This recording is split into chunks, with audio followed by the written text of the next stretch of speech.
Presented by Sanjeet निराला official.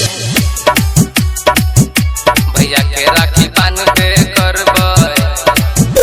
नहिरा सिया दिया दिया जेबे करबै भैया के राखी बान के करबै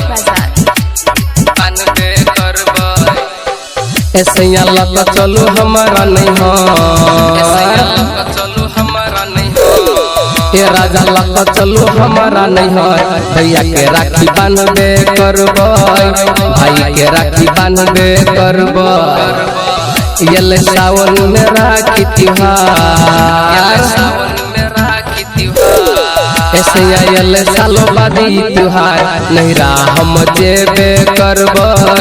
भैया के राखी बांधबे करबै नहिरा सैया जेबे करबै भाई के राखी बांधबे करबै भैया के राखी बांधबे करबै नहिरा सैया जेबे करबै भैया के राखी बांधबे भैया के प्यारी छी हम बहिन दुलारी भैया बाट हमर जो हेते हेत भैया बाट हमर जो हेते हेत भैया के प्यारी छी हम बहिन दुलारी भैया बाट हमर जो हेते हेत रंग बिरंगी राखी किनको हम भैया के बान्हला जेबै लक जेबै फल फूल और मिठाई जेबै फल फूल और मिठाई लक जेबै फल फूल और मिठाई भैया के पहले आरती उतारबै लड्डू मिठाई से हो खिएबै सैया हम नहीं हर जइबै भाई के जाक राखी बांधबै भैया के राखी बांधबे करबै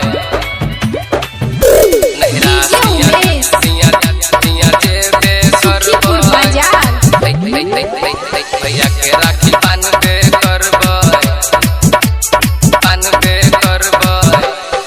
जन्म जन्म तक की राखी त्योहार सैया भाई बहन के छे प्यार सैया भाई बहन के छे प्यार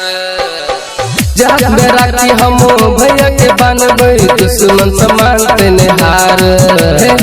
हमरा सब बहन हर भाई के दिह भगवान विष्णु सकर छी दुआई राखी के रख 26 नु कन्हैया लाल 26 नु कन्हैया लाल रहल छै दुनिया में शक्ति अपार पटना में जाकर राखी हम किनबै हम जैसन अपन भैया के बांधबै महंगा वाला राखी हम किनबै लक्ष्मण जैसन भैया के बांधबै।